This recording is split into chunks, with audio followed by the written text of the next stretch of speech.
Morning all, Tuesday 24th of March, and we are back again. So a lot of you, I'm sure, would have been watching the news last night with Boris Johnson giving the latest briefing, and it was interesting to see as to how we're actually having a lockdown without having a lockdown. And many rules were put into place, and the one that I particularly wanted to talk about was this idea that you must only travel to and from work if it is absolutely essential. And it's interesting to see as to how companies are actually interpreting whether or not they are doing essential work.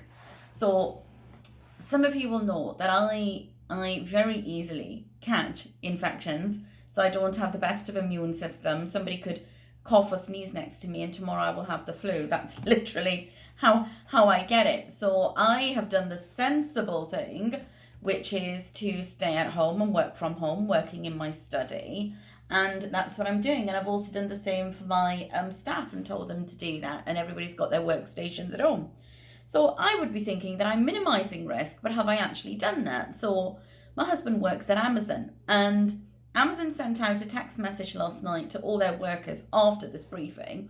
And that text message effectively said, following government guidelines, Amazon are falling into essential workers. So if they're falling into essential workers, it says you'll come to work unless you're not well enough to do so. Well, thank God my husband is well enough to go to work.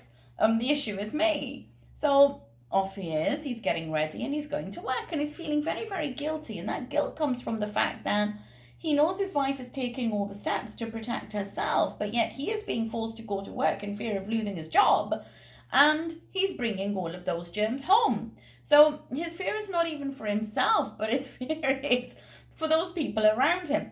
Now, how can companies be permitted to abuse rules being put in place and still find that they fall into essential workers? So, yes, okay, if you go on Amazon and go and do a search, and you will find that you can buy a food product. You will find that you can buy a medicine. Well, at the moment, you're not going to find any sanitizer. There's no sanitizer. It's not going to come for a month.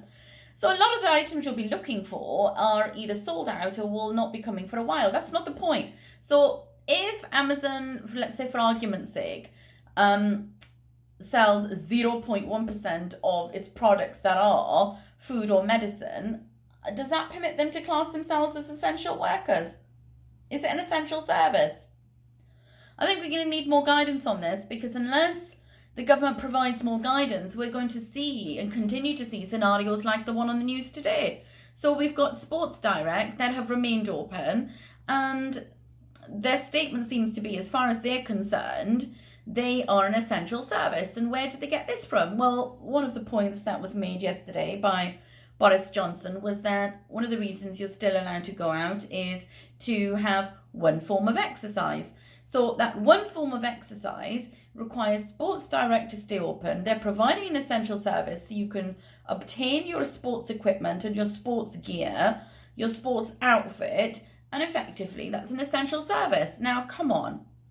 Does that really make sense? Is that really what Boris intended? If we have got sensible retail, leisure, hospitality companies and businesses that actually ended up closing even before Boris made the second announcement and told them they must specifically close down. They made that sensible decision because they knew it was the right thing to do.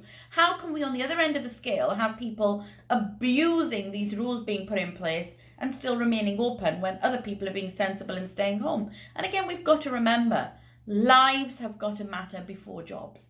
And I hope further action is taken to resolve these issues.